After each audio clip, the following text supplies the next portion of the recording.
You don't just grow old overnight. Aging doesn't show up all at once with white hair and wrinkles. It arrives slowly, silently, hidden behind tiny, almost unnoticeable changes in your body, your routines, your thoughts. And the saddest part is, many people never even notice when it begins. One day you wake up a little more tired than usual. Your legs feel heavier. The stairs in your home seem taller. You shrug it off. Just a bad night's sleep, you tell yourself. But that same heaviness returns the next morning, and then the next. Until one day, you no longer walk with the same rhythm. Your posture has slightly caved in. Your balance feels just a bit off. You move slower without realizing it. You didn't fall. You didn't get injured. But something inside you quietly stepped back.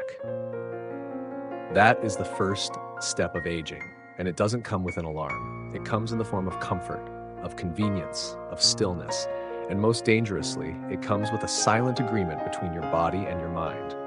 Let's take it easy now. But the truth is, when you take it easy, life takes you seriously and starts shutting down the systems you no longer use. The human body is built for motion.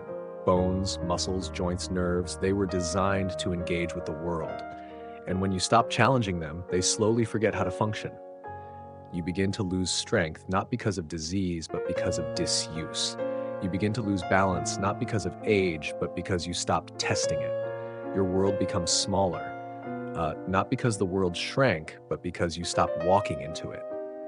The decline at first is so subtle, you might mistake it for normal aging. But here's the secret. It's not age that slows you down. It's habits.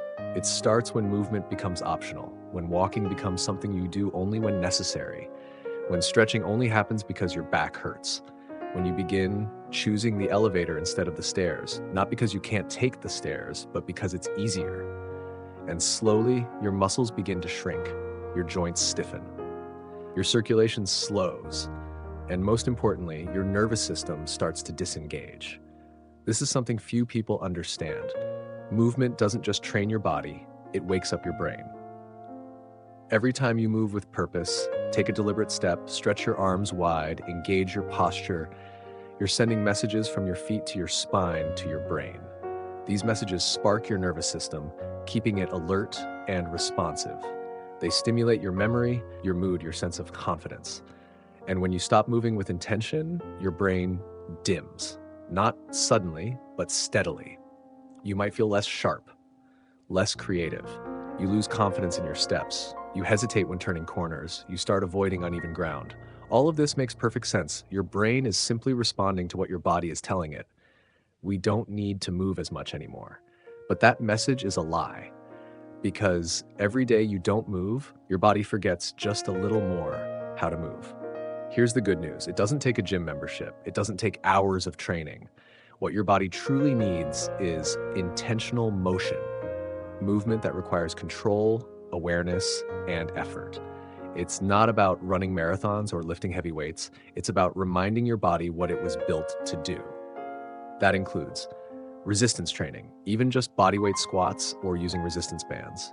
Stretching, not randomly, but with focus and breath. Posture work, keeping your shoulders back, your spine aligned, your hips stable. Walking, daily outdoors if possible, with your chest lifted and stride engaged.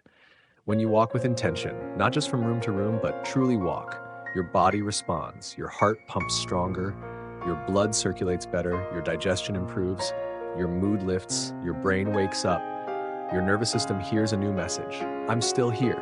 I still need to be sharp. I still choose to live. This is the difference between survival movement and functional movement. Survival movement is the kind your body does on autopilot, getting from the bed to the kitchen or sitting down without falling. It keeps you upright, but that's all. Functional movement, on the other hand, is what maintains your independence. It keeps your hips from locking, your spine from collapsing, your shoulders from rounding forward. It keeps you tall, alert, steady, and connected to your environment. The most tragic part is how fast decline shows up once movement disappears. Not in years, in weeks. First, your legs feel weak after short walks. You trip more often. You start sitting more than standing. You stop bending to pick things up. Your posture starts collapsing, compressing your lungs. Your breath shortens. Then digestion slows, memory weakens, sleep becomes shallow, energy dips, and you don't realize it all began the moment you stopped moving with purpose. So here's the invitation. Take back your body. Reclaim it. One step, one stretch, one breath at a time. It doesn't take perfection. It takes consistency. You don't need hours each day.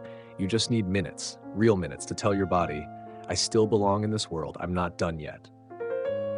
This is not just about mobility. This is about identity. Because the way you move, how you walk, how you reach, how you carry yourself, it tells the world, I'm still living. And when your body starts believing that message again, when your brain starts trusting your steps, you begin to feel alive in ways you may have forgotten. You may not notice it at first. You're still eating every day, still feeling relatively fine. But something begins to shift, quietly, in the way you feed your body. You start skipping meals, not because you're fasting, but because you just don't feel that hungry anymore. Maybe chewing feels like effort. Maybe cooking for one isn't worth it. So you grab something easy, a piece of toast, a soft muffin, a bowl of cereal. You begin eating not for fuel, but for comfort. There's nothing wrong with comfort food once in a while. A warm bowl of soup, a piece of pie, a familiar taste from childhood. Those things have emotional value. But when comfort becomes the default, when it replaces nutrition, your body begins to suffer in ways that aren't visible until they are. After 60, your body changes dramatically in how it processes food. Your stomach produces less acid, your digestion slows, and your ability to absorb nutrients declines, especially protein, magnesium, vitamin D, and B12. The muscles you've spent a lifetime building begin to fade faster. Your bones lose density more quickly. Your insulin response isn't as sharp. And the foods that once worked for you in your 30s and 40s, now they may work against you. White bread, crackers, processed meats, boxed cereal, canned soup, instant noodles, soft cookies, sweet drinks. They may feel easy, but they're empty. They fill your stomach while leaving your cells undernourished. You think you're eating, but your body is starving for the building blocks it needs to maintain strength, immunity, clarity, and healing. And when those nutrients are missing, not for one day, but for weeks, months, years, your body responds. You feel tired after every meal. Your joints ache more. Cuts heal slower. You catch colds more easily. You forget things. You feel heavy, sluggish, inflamed. Not because you're getting old, but because your cells aren't getting what they need to thrive. Even worse, processed comfort foods, the sugary, salty, packaged kind, don't just damage your body. They cloud your mind. These foods are engineered to sedate your nervous system. They spike your blood sugar, then drop it. They feed inflammation in your brain, reduce neurotransmitter function, and even increase the risk of depression. That afternoon fog, the yawning after lunch, the nap you just have to take, often it's not your age, it's your food. You are not what you eat. You are what your cells can absorb. And if your cells are drowning in sugar, lacking fiber, stripped of essential minerals, they can't repair your muscles. They can't protect your organs. They can't support your brain. You may still be functioning, walking, talking, showing up, but deep inside, your systems are running on empty. That's why eating well in your later years isn't about dieting. It's about respect.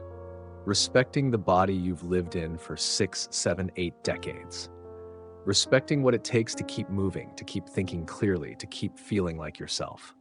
So what does that look like? It starts with protein, the currency of aging. Lean meats, fish, eggs, beans, lentils. You don't need to eat like a bodybuilder. You just need to give your muscles something to hold on to. Because once muscle starts to fade, everything becomes harder. Standing, walking, healing, sleeping. Then there's fiber, not just to keep you regular, but to keep your digestion awake.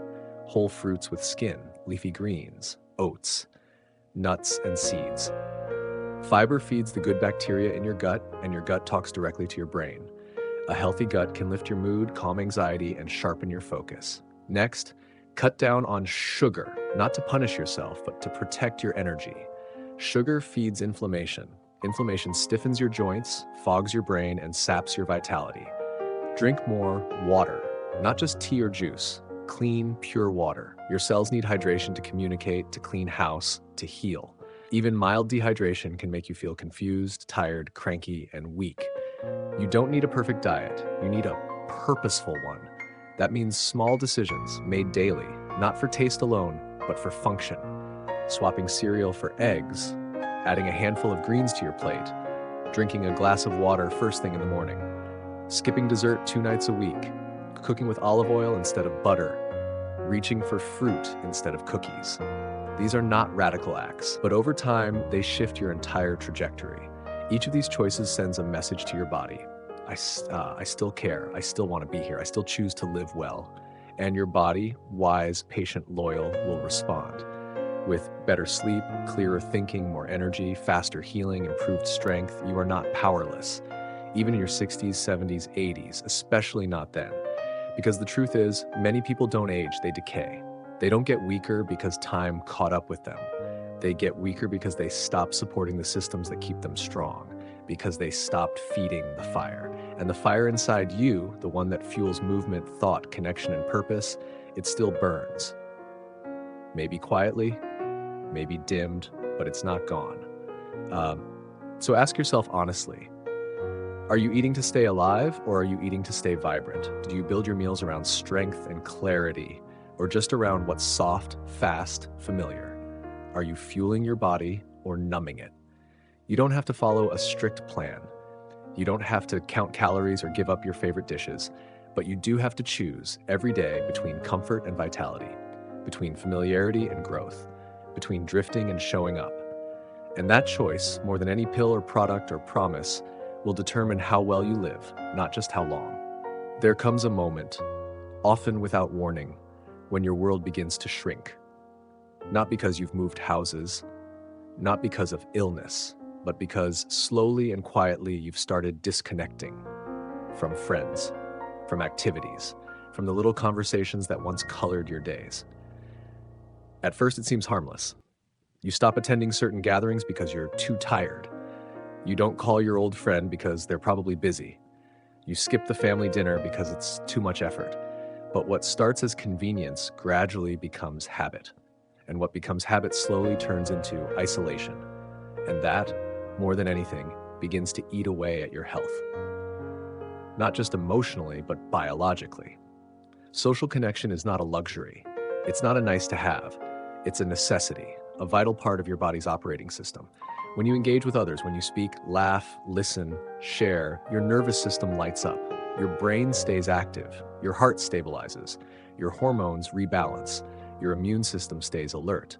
But when those connections fade, so do those functions. Studies show that social isolation increases the risk of early death more than obesity, alcoholism, or even smoking. It raises cortisol, the stress hormone. It increases inflammation throughout your body. It weakens your heart, clouds your memory, and leaves your spirit quietly drifting. And yet, it happens so often. Sometimes it starts with retirement. You no longer see coworkers, your routine dissolves, the days blur together. Other times it's because of physical limitations. Your knees ache, stairs feel difficult, outings feel stressful. You begin to stay home more. You say maybe next time more often.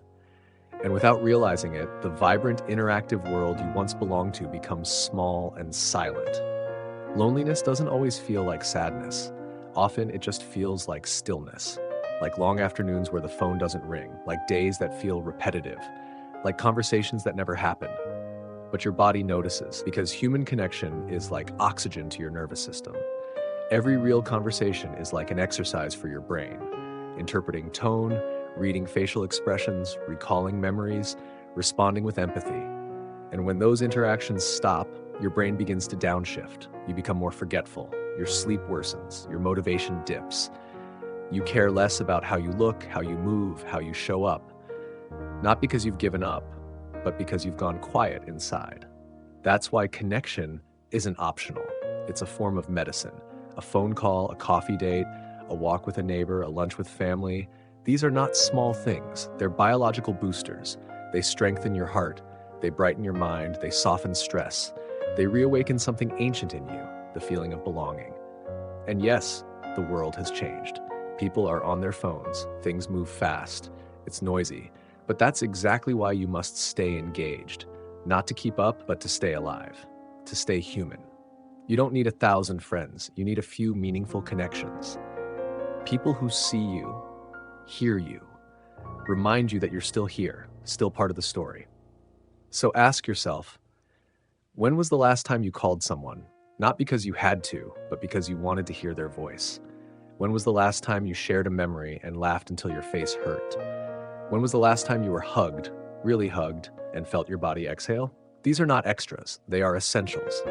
Just like food, sleep, or exercise, connection is part of your survival. It's part of your longevity plan. It tells your biology, I am still needed. Because here's the truth. When you stop being part of the world, your body starts preparing to leave it. But the moment you choose to participate again, to show up, to speak up, to care, everything begins shifting back toward life. And it doesn't stop at social interaction. There's one deeper layer that determines how long and how well you live. Purpose. Purpose isn't a job title. It's not productivity. It's not doing something for applause. Purpose is knowing deep in your gut that there's still something worth waking up for, something to contribute, something that matters to you and maybe to someone else. And when people lose that, the decline is sharper than any disease. It begins subtly. You stop setting goals, you stop learning, you stop imagining. Without even realizing it, you start living the same day over and over again. You eat the same meals, watch the same shows, say the same things, and slowly, your inner light dims. You start shrinking from the inside out. Muscles lose tone, posture collapses, appetite fades, energy drops, sleep becomes shallow, memory weakens.